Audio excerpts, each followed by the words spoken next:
வணக்கம். ஒரு அறைக்குள்ள எந்தவித ஆயுதமும் இல்லாம வெளியே இருந்து யாருமே உள்ள வர முடியாத நிலையில ஒரு கொலை நடந்தா எப்படி இருக்கும்? அப்படிப்பட்ட கச்சிதமான கொலையோட பின்னணியை தான் இன்னைக்கு கடைசியா நம்ம பார்ட் 3ல அலச போறோம். அதுதான் தி adventure of the speckle pant. சரி வாங்க அந்த திகிலோட்டும் மர்மத்துக்குள்ள போகலாம். அந்த பயங்கரமான இரவு நேர விழிப்பை நான் எப்படி மறக்க முடியும்? டாக்டர் வாட்சன் இப்படி சொல்றாருன்னா அந்த இரவு நேரம் அந்த இடம் எப்படி இருந்திருக்கும் அப்படிங்கிறத கற்பனை பண்ணி பாருங்க. கும் இருட்டு, எந்தவித சத்தமும் இல்லாம இரவு வரப்போறது என்னன்னு தெரியாம பதட்டத்தோட 2 பேரு தனியா காத்திருக்காங்க. அப்போ எரியும் எண்ணெயோட லேசான வாசம், ஒரு கெட்டிலிருந்து வர்ற மாதிரி ஒரு மெல்லிய சீரல் சத்தம், அதை தொடர்ந்து இருளை கிழிச்சுக்கிட்டு ஒரு பயங்கரமான மரண ஓலம் கேட்கும் போதே குல நடுங்குதுல.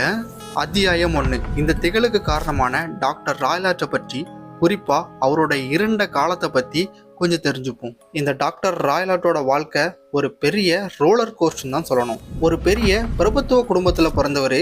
ஆனா சொத்துன்னு பார்த்தா நிலம் மட்டும் தான் இருந்துச்சு, காசு எதுவுமே இல்லை. சரி, பணம் சம்பாதிக்கலான்ட்டு மெடிக்கல் ட்ரைனிங்காக இந்தியா வராரு. அங்க என்னாச்சு தெரியுமா? தன்னோட முன்கோபத்தாலேயே தன்னோட வீட்டு சமையல்காரனை அடிச்சு கொண்டுட்டு ஜெயிலுக்கு போறாரு. அப்புறம் இங்கிலாந்து திரும்பின அவருக்கு இன்னொரு பெரிய அடி. அவரோட மனைவி ரயில் விபத்துல இறந்துடுறாங்க.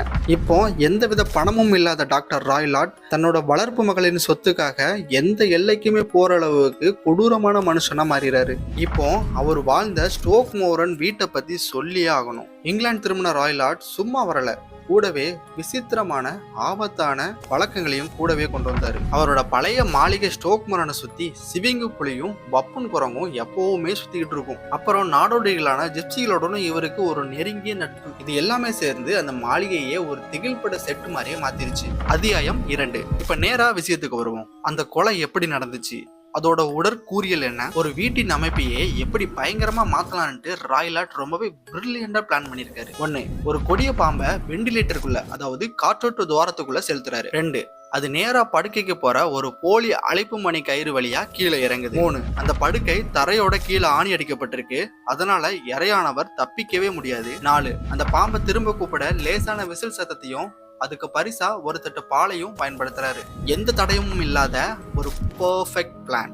இங்கதான் முதல் துயர சம்பவம் நடக்குது. அவரோட வளர்ப்பு மகள் ஜூலியா கொல்லப்படுறான். அவ பயத்துல நடுங்கிக்கிட்டே கடைசியா சொன்ன வார்த்தை தி ஸ்பெக்கிள் பேண்ட், புள்ளிகள் கொண்ட பட்டை.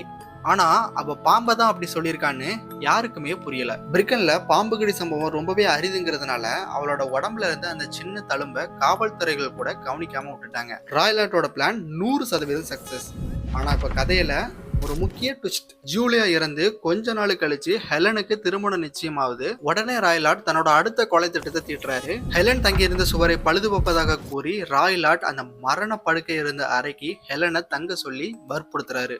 ஒரு பணத்துக்காக ஒரு மனுஷன் எந்த அளவுக்கு இறங்கும் அப்படிங்கிறது இதுல இருந்தே தெரியுது இல்லையா? அத்தியாயம் 3. இந்த மரணம் ஏன் இவ்வளவு சிக்கலா இருந்துச்சுன்னு தெரியுமா? அதற்கு காரணம் திட்டமிட்டு உருவாக்கப்பட்ட சில திசை திருப்புகள் தான். கொஞ்சம் இதை உற்று பாருங்க. அந்த மாளிகையில சுத்திக்கிட்டு இருந்த அந்த பயங்கரமான விலங்குகள், அப்புறம் அந்த விசித்திரமான ஜிப்சிகள், இவங்கெல்லாம் தான் இந்த மரணத்திற்கு காரணம்ட்டு ஹெலன் உட்பட நம்பினாங்க. ஆனா மறுபக்கம் உண்மையான கொலை ஆயுதங்கள் என்னன்னு தெரியுமா? ஒரு போலியான மணி கயிறு, ஒரு தட்டு பால், சுருக்கு போட்ட நாய் கயிறு. பார்க்க பயங்கரமா இருக்கிற விஷயங்கள் ஒண்ணுமே பண்ணல. ஆனா நம்ம அன்றாட வாழ்க்கையில பயன்படுத்துற சாதாரண விஷயங்கள் தான் இங்க மரணத்திற்கு காரணமாயிருக்கு. அத்தியாயம் 4.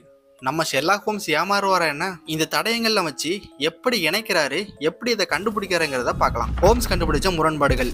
வெளியே இருந்து யாருமே உள்ள வர முடியாத அறைகள். அங்க இருந்த ஒரு வெண்டிலேட்டர் நேரா டாக்டர் ராய்லாட்டோட அறைக்கு போகுது. அங்க இருந்த அழைப்பு மணி கயிறு எந்த அழைப்பு மணியோடும் இணைக்கப்படல. அது வெண்டிலேட்டர்ல இருந்து நேரா படுக்கைக்கு வருது.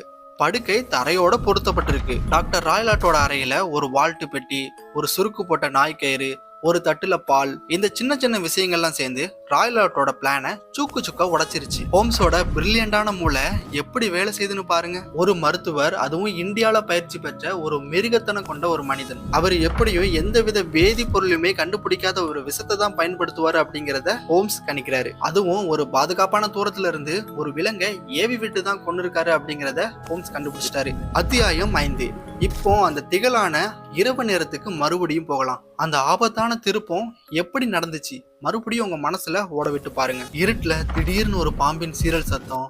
அலர்ட் ஆன ஹோம்ஸ் ஒரு தீக்குச்சியை பத்த வைக்கிறாரு. தன்னோட கையில இருந்த பெரம்பால அழைப்பு மணி கயிற்றுல வேகமா அடிக்கிறாரு. இந்த எதிர்பாராத தாக்குதல் அந்த பயங்கரமான பாம்பை ரொம்பவே ஆத்திரமடை செய்யுது. இதுக்கப்புறம் அடுத்த அறையில நடந்ததுதான் இயற்கையின் தீர்ப்பு. ஹோம்ஸோட தாக்குதலால ரொம்பவே ஆத்திரமடைந்த ஸ்வாம்ப் ஆண்டர், அதாவது இந்தியாவோட கொடிய பாம்பு, அந்த வெண்டிலேட்டர் வழியா திரும்ப போய் தன்னோட எஜமானரான டாக்டர் ராய்லாட்டியே தீண்டிருது. வெறும் 10 வினாடி தான் அந்த கொடுமையான டாக்டர் அந்த நாற்காலியே சுருண்டு இறந்து கிடக்கிறாரு. அவரோட தலையை சுத்தி அந்த பாம்பு ஒரு புள்ளிகள் கொண்ட பட்டை மாதிரி சுத்தி கிடக்கு. இந்த சம்பவத்தை பத்தி ஹோம்ஸ் சொன்ன அந்த இறுதி வார்த்தை ரொம்பவே ஆழமானது. வன்முறை உண்மையில் வன்முறையாளரின் மீதே திரும்ப பாயும் அப்படின்னு சொல்றாரு.